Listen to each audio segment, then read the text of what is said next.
कृपया वीडियो में नए हैं तो वीडियो को लाइक एंड सब्सक्राइब करें। संजय ने कहा। भरतनंदन महाराज,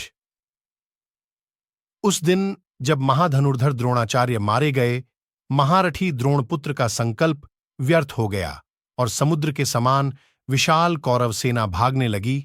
उस समय कुंती कुमार अर्जुन अपनी सेना का व्यूह बनाकर अपने भाइयों के साथ रणभूमि में डटे रहे।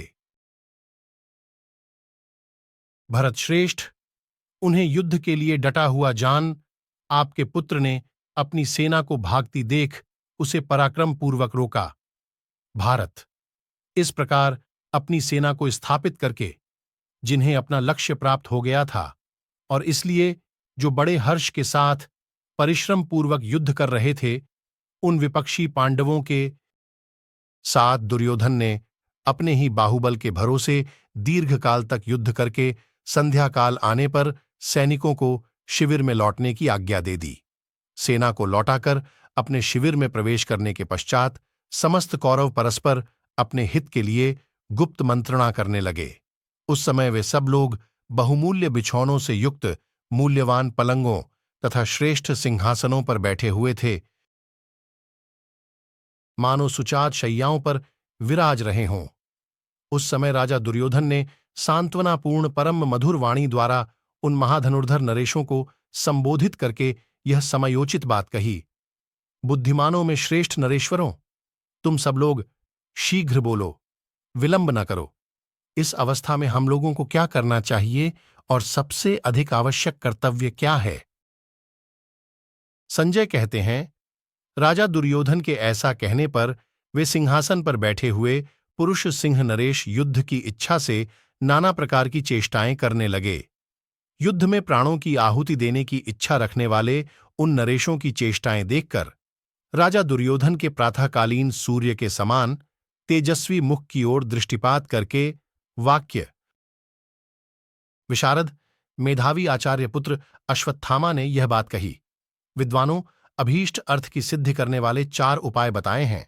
राग, राजा के प्रति सैनिकों की भक्ति; योग, साधन संपत्ति; दक्षता, उत्साह, बल एवं कौशल; तथा नीति, परंतु वे सभी दैव के अधीन हैं।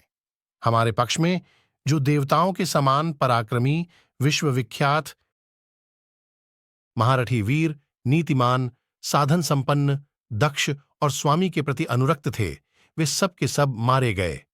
तथापि हमें अपनी विजय के प्रति निराश नहीं होना चाहिए। यदि सारे कार्य उत्तम नीति के अनुसार किए जाएं, तो उनके द्वारा दैव को भी अनुकूल किया जा सकता है। अतः भारत, हम लोग सर्वगुण संपन्न नरश्रेष्ठ कर्ण का ही सेनापति के पद पर अभिषेक करेंगे और इन्हें सेनापति बनाकर हम लोग शत्रुओं को मठ डालेंगे। ये अत्यंत बलवान, शूरवीर, अस्त्रों के झाता, रणदुर्मद और सूर्यपुत्र यमराज के समान शत्रुओं के लिए असह्य हैं। इसलिए ये रणभूमि में हमारे विपक्षियों पर विजय पा सकते हैं। राजन, उस समय आचार्य पुत्र अश्वत्थामा के मुख से यह बात सुनकर आपके पुत्र दुर्योधन ने कर्ण के प्रति विशेष आशा बांध ली। भरतनंदन, भीष्म और द्रोणाचार्य के मारे जाने पर कर्ण पांडवों को जीत लेगा, इस आशा को हृदय में रखकर दुर्योधन को बड़ी सांत्वना मिली। महाराज, वह अश्वत्थामा के उस प्रिय वचन को सुनकर बड़ा प्रसन्न हुआ। तत्पश्चात अपने बाहुबल का आश्रय ले मन को सुस्थिर करके दुर्योधन ने राधापुत्र कर्ण से बड़े प्रेम और सत्कार के साथ अपने लिए हितकर यथार्थ और मंगलकारक वचन इस प्रकार कहा। कर्ण, मैं तुम्हारे पराक्रम को जानता हूं और यह भी अनुभव करता हूं कि मेरे प्रति तुम्हारा स्नेह बहुत अधिक है।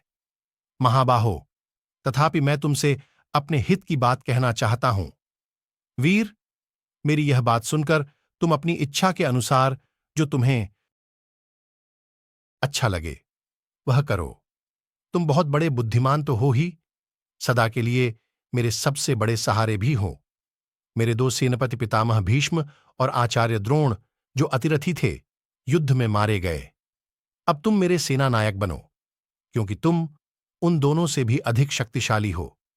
वे दोनों महाधनुर्धर होते हुए भी बूढ़े थे और अर्जुन के प्रति उनके मन में पक्षपात था।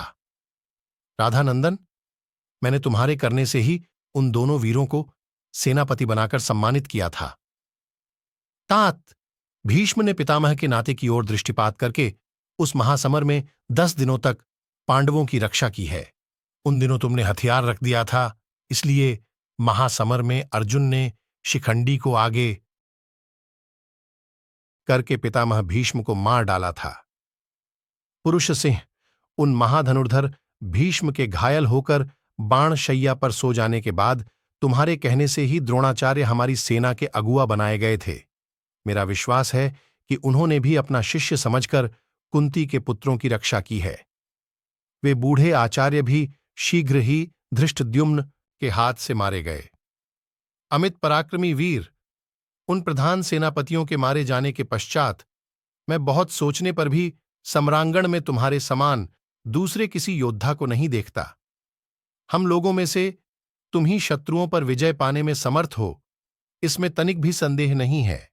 तुमने पहले, बीच में और पीछे भी हमारा हित ही किया है।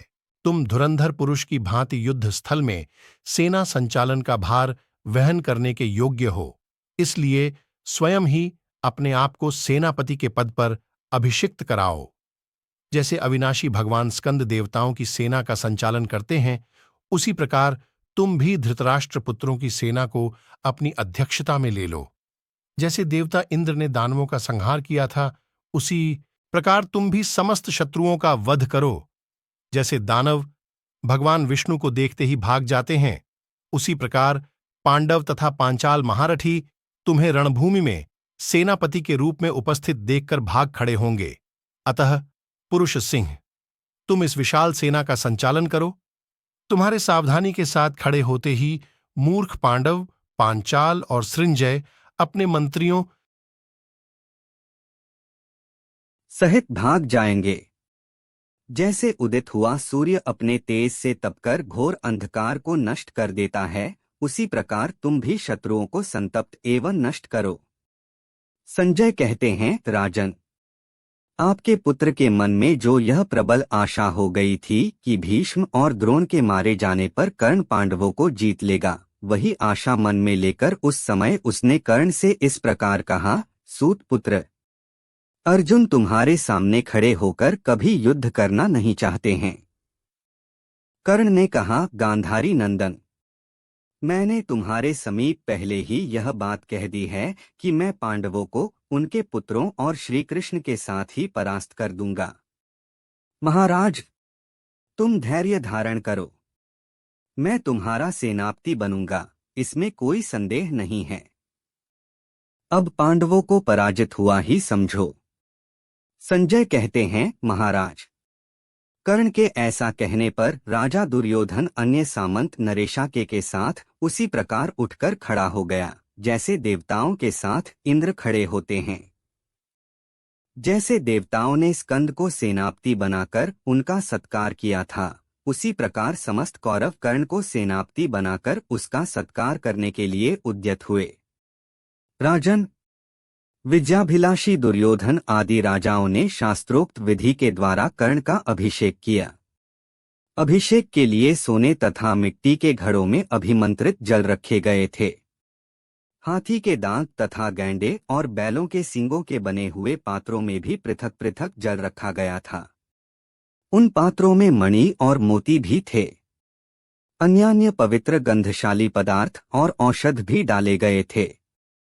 कर्ण गूलर काठ की बनी हुई चौकी पर, जिसके ऊपर रेशमी कपड़ा बिछा हुआ था, सुखपूर्वक बैठा था। उस अवस्था में शास्त्रीय विधि के अनुसार पूर्वोक्त सुसज्जित सामग्रियों द्वारा ब्राह्मणों, क्षत्रियों, वैश्यों तथा सम्मानित शूद्रों ने उसका अभिषेक किया और अभिषेक हो जाने पर श्रेष्ठ आसन पर बैठे हुए महामना कर्ण की उन सब लोगों ने स्तुति की। राजेंद्र, इस प्रकार अभिषेक कार्य संपन्न हो जाने पर शत्रु वीरों का संहार करने वाले राधा पुत्र कर्ण ने स्वर्ण मुद्राएं गौए तथा धन देकर श्रेष्ठ ब्राह्मणों से स्वस्ति वाचन कराया। उस समय सूत, मागध और वंदीजनों द्वारा की हुई अपनी स्तुति सुनता हुआ राधा पुत्र कर्ण वेदवादी ब्राह्मणों द्वारा अभिमंत्रित उदयकालीन सूर्य के समान सुशोभित हो रहा था।